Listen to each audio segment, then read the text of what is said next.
சென்னை பள்ளிக்கரணையில் இருக்க தனியார் மருத்துவமனையில இளம்பெண் சிகிச்சை பலனின்றி உயிரிழந்த நிலையில உடலை வாங்குறது தொடர்பா உறவினர்கள் வாக்குவாதத்தில் ஈடுபட்டாங்க. திருவொற்றியூரை சேர்ந்த பிரின்சி ஏஞ்சலின் என்பவருக்கு அடுத்த மாசம் திருமணத்துக்கு ஏற்பாடு செய்யப்பட்டிருந்த நிலையில கடந்த 5ஆம் தேதி தலைவலி பிரச்சனையால பள்ளிக்கரணையில் இருக்க தனியார் மருத்துவமனையில அனுமதிக்கப்பட்டிருக்காங்க. ஏற்கனவே இவருக்கு ஆரம்ப கட்ட புற்றுநோய் இருந்த நிலையில இதே மருத்துவமனையில தான் சிகிச்சை பெற்று வந்ததா சொல்லப்படுது. 5 லட்சம் ரூபாய் மதிப்பு இருக்கக்கூடிய மருத்துவ காப்பீட்டு அட்டையில சிகிச்சை பெற்று வந்த நிலையில பிரின்சி ஏஞ்சலின் சிகிச்சை பலனின்றி உயிரிழந்திருக்காங்க.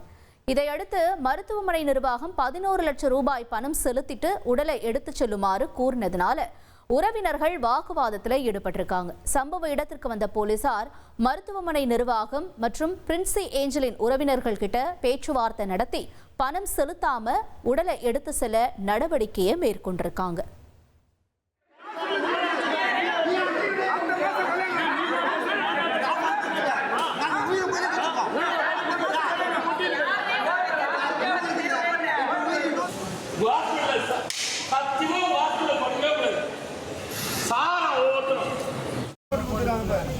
தலைவலி வந்த பொண்ணு 27 வயசு பொண்ணு இன்னும் 2 மாசத்துல மேரேஜ். அந்த புள்ளி உத்தரப்பிரதேச மாநிலம் முராதாபாத்ல இருக்க சந்தன் நகர் பகுதியில சாலையில நின்றிருந்த முதியவரை மாடு ஒன்று கொம்புகளால தூக்கி வீசினதுல முதியவர் பரிதாபமா உயிரிழந்திருக்காரு.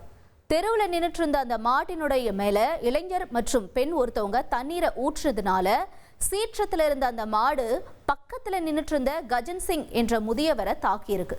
படுகாயமடைஞ்ச அவர் சிகிச்சை பலனின்றி உயிரிழந்திருக்காரு. இது தொடர்பான சிசிடிவி காட்சிகள் வெளியான நிலையில முதியவரை தாக்கிய மாட்டை மாநகராட்சி ஊழியர்கள் பிடிச்சிட்டு போயிருக்காங்க.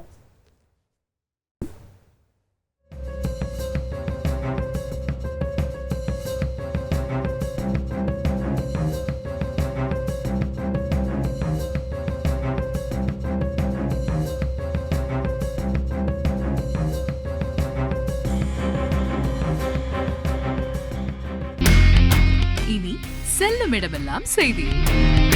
தந்தி டிவியின் வாட்ஸ்அப் சேனலை ஃபாலோ பண்ணினா செல்ல இருக்கும் இடமெல்லாம் செய்தி. இதோ QR கோட் இப்பவே ஸ்கேன் பண்ணுங்க, ஃபாலோ பண்ணுங்க.